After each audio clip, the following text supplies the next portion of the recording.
Magandang araw mga kadagdag kaalaman, kumusta kayo?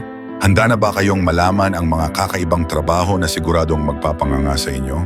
Ako'y excited na ibahagi sa inyo ang listahan ng mga trabahong hindi karaniwan sa ating mga pangarap na propesyon. Pero bago tayo magsimula, siguraduhin ninyong mag-like, mag-share, at mag-subscribe sa ating channel dahil may mga susunod pa tayong nakakatuwa at kapaki-pakinabang na content. Huwag na nating patagalin pa. Tara na at alamin ang top 10 na kakaibang trabaho sa buong mundo. Number 1. Professional Sleeper. Unahin na natin ang isa sa pinaka-unique, ang Professional Sleeper. Oo, tama ang narinig ninyo. May mga taong binabayaran para matulog. Kadalasan, ginagamit ang mga Professional Sleepers sa mga eksperimento ng mga hotel o brand ng kama na gustong malaman kung gaano kaganda ang kalidad ng kanilang produkto. Isipin mo na lang, matutulog ka lang at babayaran ka pa. Sana all, di ba? Number 2, Pet Food Taster. Alam mo bang may pet food taster? Oo, may mga taong ang trabaho ay tikman ang pagkain para sa ating mga alagang hayop. Pero hindi lang basta tikim, ginagawa nila ito ng may tamang pagsusuri sa lasa, texture, at amoy ng pagkain. Kaya kung pet lover ka at gusto mong subukan ang kakaibang trabahong ito, baka ito na ang para sa iyo. Number 3, Professional Cuddler. Ito pa, mayroong Professional Cuddler. Oo, may mga taong binabayaran para yakapin ang iba. Sa mga pagkakataong may mga taong kailangang makaranas ng hugs o cuddle therapy para mabawasan ang stress, nandyan ang mga Professional Cuddlers upang magbigay ng comfort.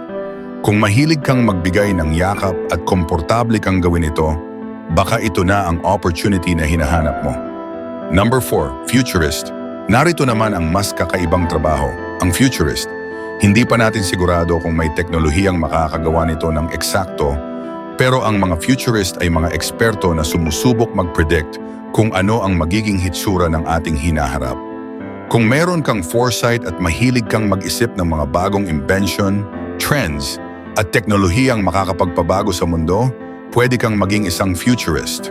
Number 5. Professional Bungee Jump Tester. Para sa mga mahilig sa adventure, narito naman ang Professional Bungee Jump Tester.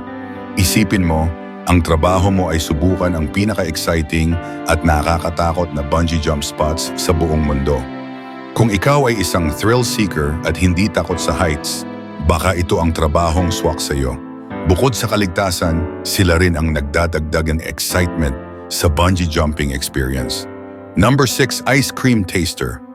Isa pa sa mga nakakatuwa at medyo out of the box na trabaho ay ang pagiging ice cream taster. Ang trabaho mo rito ay tikman ang iba't ibang flavors ng ice cream at tiyakin na perpekto ang lasa bago ito ilabas sa merkado. Kung mahilig kang kumain ng ice cream at may refined taste buds, baka ito na ang trabahong para sa iyo. Number 7, Professional Mourner. Ngayon, narito naman ang isang trabaho na may malalim na kahulugan, ang Professional Mourner. Sa ilang kultura, may mga taong ini-hire upang magdalamhati sa mga burol o lamay. Hindi lang ito basta-basta pagluha.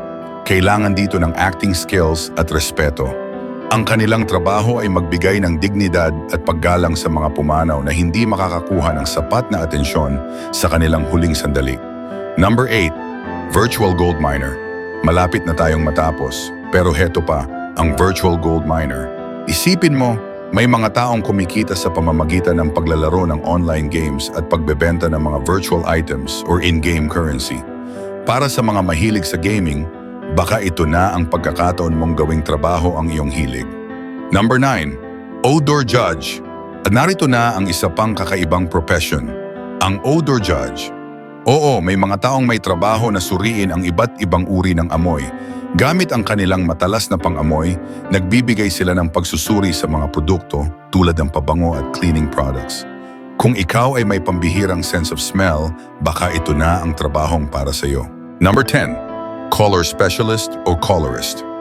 Ang Color Specialist o Colorist ay eksperto sa pagpili ng pinakamahusay na mga kulay para sa mga bahay, gusali, hairstyle at logo ng mga brand. Ginagamit nila ang color psychology upang suriin kung paano nakakaapekto ang kulay sa emosyon ng tao at ang color theory upang mahanap ang pinakamagandang combination ng kulay. Bilang isang color specialist, kailangan mo rin ng malakas na research skills at interpersonal skills upang makipag-ugnayan sa iyong mga kliyente. Wow! Ang daming kakaibang trabaho, di ba? Sino ang mag-aakala na may mga ganitong klase ng propesyon na hindi natin madalas iniisip? Minsan, ang hindi pangkaraniwang trabaho ay nagiging daan upang matupad ang ating mga pangarap at makahanap ng mas maraming oportunidad. Kaya kung naghahanap ka ng kakaibang career o gusto mong subukan ang isang adventurous na trabaho, baka isa sa mga ito ay swak para sa iyo. Kung nagustuhan mo ang listahang ito, huwag kalimutang i-like, i-share, at mag-subscribe sa ating channel para sa mas marami pang interesting na topics. Salamat sa panonood. Tandaan, anumang trabaho ay may halaga. Piliin natin ang trabahong magbibigay sa atin ng kasiyahan at tagumpay. Hanggang sa muli.